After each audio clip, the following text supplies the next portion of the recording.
नमस्कार. श्री स्वामी समर्थ. जय जय स्वामी समर्थ. सर्वांना स्वागत आहे सर्वांचं आजच्या एका नवीन व्हिडिओमध्ये नवीन उपायासह. आज आपण एका अशा विषयावर चर्चा करणार आहे ज्याविषयी सर्वांनाच माहिती आहे.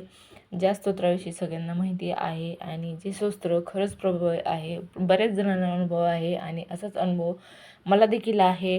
तो अनुभव मी आजच्या व्हिडिओच्या माध्यमातून शेअर करणार आहे तुमच्यासोबत. तर आजचा अनुभव आहे व्यंकटेश स्तोत्राच्या सेवेबद्दलचा. व्यंकटेश स्तोत्राची सेवा कशी करायची, कधी करायची आणि त्यामुळे मला कुठला अनुभव आला आणि कशा प्रकारे तो अनुभव आला, काय परिस्थिती, याचं सविस्तर वर्णन मी या व्हिडिओमध्ये चर्चा करणार आहे. तर व्यंकटेश स्तोत्राची सेवा सर्वांनाच माहिती आहे. व्यंकटेश स्तोत्राची सेवा केल्यामुळे आपली कुठलाही प्रश्न सुटतो. मोस्टली आपल्या घरासंबंधित प्रश्न असेल तर तो व्यंकटेश स्तोत्राच्या सेवेमुळे तो मार्गी लागतो. याचा सगळेच जण ऐकून असतात, परंतु प्रत्यक्षात अनुभव सगळ्यांनीच घेतलेला नसतो. त्यामुळे मी स्वतः प्रत्यक्षात घेतलेला अनुभव मी आजच्या व्हिडिओमध्ये शेअर करणार आहे. तर व्हिडिओ शेवटपर्यंत नक्कीच पहा आणि आवडला तर लाईक करा. तर असं झालं होतं की व्यंकटेश स्तोत्राची सेवा मला माहिती होती की ही कुठलीही जी आपली असे बऱ्याच घरासाठी नाही तर कुठलीही इच्छा असो, ती इच्छापूर्तीसाठी आपण मनोकामना करून संकल्प करून जर सेवा करायला सुरुवात केली तर ती इच्छा पूर्ण होते, असं मला माहिती होतं. त्यामुळं आणि घराच्या बाबतीतले आणखी अनेक अनुभव मी पाहिले होते, इतरांचे ऐकले होते आणि मला घरासंबंधितच प्रश्न होता. काही होत होतं की आम्हाला घर घ्यायचं होतं, घर रेडीमेड घ्यावं, प्लॉट घ्यावा का फ्लॅट घ्यावा याबद्दल संदर्भात खूप गोंधळ चालू होता. सुरुवातीला कळतच नव्हतं. कधी वाटायचं आपण रेडीमेड घरच घ्यावं, कधी वाटायचं प्लॉट घ्यावा, प्लॉट घेऊन तो बांधावा आणि सर्वांकडंच पैशाची चणचण असते. आर्थिकदृष्ट्या एवढं कोणच सक्षम नसतं की आपण आपल्याला मनाला ज्या वाटेल त्या गोष्टी पटकन करू आणि त्यातून आपल्याला लगेच आउटपुट भेटेल.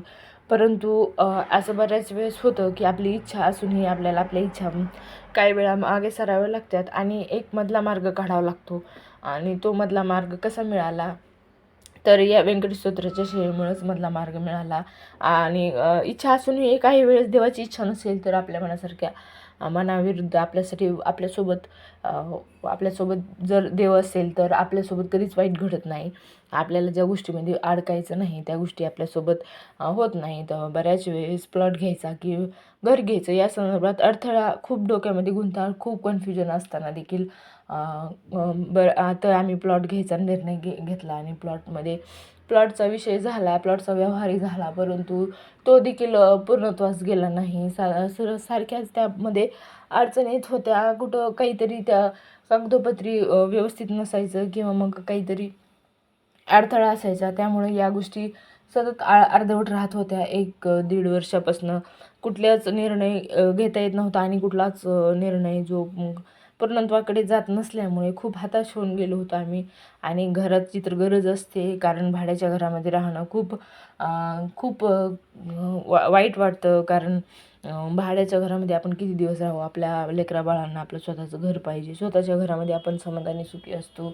छोटं असेल मोठे असेल कसेही असलं तरी आपलं स्वतःचं असतं. त्यामुळे त्यामध्ये माणूस 4 घास सुखाचे खातो. त्यामुळे स्वतःचं घर असावं हा आट्टास होता. परंतु महागाई एवढी वाढलेली असल्यामुळं प्लॉटला देखील खूप पैसे लागत होते, त्यात बांधकामाला खूप लागत होते आणि त्यामुळं काहीच कुठलं काय करावं, कसं करावं काही सुचत नव्हतं. मग त्यासाठीच मी व्यंकटेश स्तोत्राची सेवा घेतली आणि मी आणि माझ्या पतीने दोघांनीही ही सेवा पूर्ण केली. कारण दोघांचा मिळून निर्णय आहे तर सेवा पण दोघांनी केली पाहिजे. म्हणून मी कसंबसं माझ्या नवऱ्याला कन्व्हिन्स केलं की नाही तुम्ही पण करा. जास्त दिवस नाही, 21 दिवसाची करायची तर मी 3च दिवसाची करायची. कारण जास्त वेळ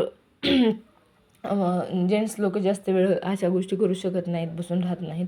त्यामुळं 3 दिवसात किमान आपण करून पाहू या हिशोबाने मी 3 दिवस ही 21 दिवसाची सेवा 3 दिवसातच करून घ्यायचं असं ठरवलं. आणि 3 रात्री व्यंकटेश स्तोत्राचं पारायण रात्री 12 वाजता केलं. आणि या सेवेचा असा अनुभव आला की या पारायणामुळं जे निर्णय घेण्यास आम्ही कमी पडत होतो, निर्णय कुठलाच घेऊ शकत नव्हतो, तो निर्णय झाला. 3 दिवसाची सेवा करून झाली नाही ती आणि नंतर अचानकपणे एक दिवशी डोक्यात आलं 1 महिन्याच्या नंतर की नाही आपण प्लॉट घेणं, घर घेणं, जास्त पैसे गुंतवणं यापेक्षा आपण फ्लॅटच घेतलेला बरा राहील. फ्लॅट घेतल्यानंतर आपल्याला पटकन स्वतःचं पण होतं आहे आणि लगेच जाऊन आपण राहू पण शकतो. आपण प्लॉट घेतला तर बांधत बसावं लागेल, त्याला वेळ जाणार आणि लक्ष पण द्यावं लागतं. त्यामुळं असं सगळं गुंतागुंत करण्यापेक्षा आपण फ्लॅटच घेतला आणि फ्लॅटमध्येच राहिलो तर कमी पैशात देखील होईल आणि आपल्याला जास्त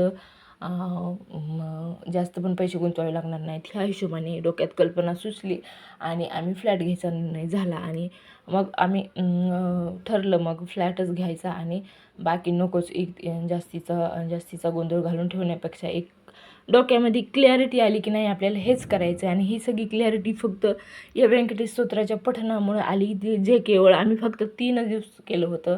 21 दिवसाचं पण करायची गरज नाही. 3 दिवसात देखील फळ मिळू शकतं आपण मनोभावी सेवा केली तर. ह्या गोष्टीवरून आमच्या लक्षात आलं की खरंच प्रभाव आहे आणि तो आपण केल्यावरच आपल्याला अनुभव येतो. असा माझा व्यंकटेश स्तोत्राचा अनुभव होता आणि तो एकाच महिन्यात आला आणि फक्त 3 दिवस सेवा करूनही आला. असं हे प्रभावी व्यंकटेश स्तोत्र आहे. आपली जी मनोकामना आहे ती पूर्तीला नेणारं 100 नाही 200% आपली मनोकामना या स्तोत्राच्या पठणाने, संकल्पयुक्त पठणाने पूर्ण होते आणि ती होतेच. ह्यामुळं यात काही शंकाच नाही. ही 100 नाही 200% होतेच असं मी स्वतःच्या अनुभवावरून सांगू शकते. तर असा होता माझा व्यंकटेश स्तोत्राचा अनुभव आणि 3 दिवसाच्या सेवेनंच मला हे फळ मिळालं सेवेचं आणि माझं घर झालं. तर हा अनुभव तुम्हाला कसा वाटला नक्कीच कमेंटमध्ये सांगा आणि व्हिडिओ आवडला तर व्हिडिओला एक लाईक करा, चॅनलला सबस्क्राईब करा आणि त्यामुळे अशाच काही सेवा असतील, उपाय असतील ते तुम्हाला ऐकायला मिळतील. माझे स्वतःचे अनुभव देखील त्याद्वारे कळतील आणि चला तर भेटूया पुन्हा असाच एका नवीन व्हिडिओमध्ये. तोपर्यंत धन्यवाद. श्री स्वामी समर्थ सर्वांना.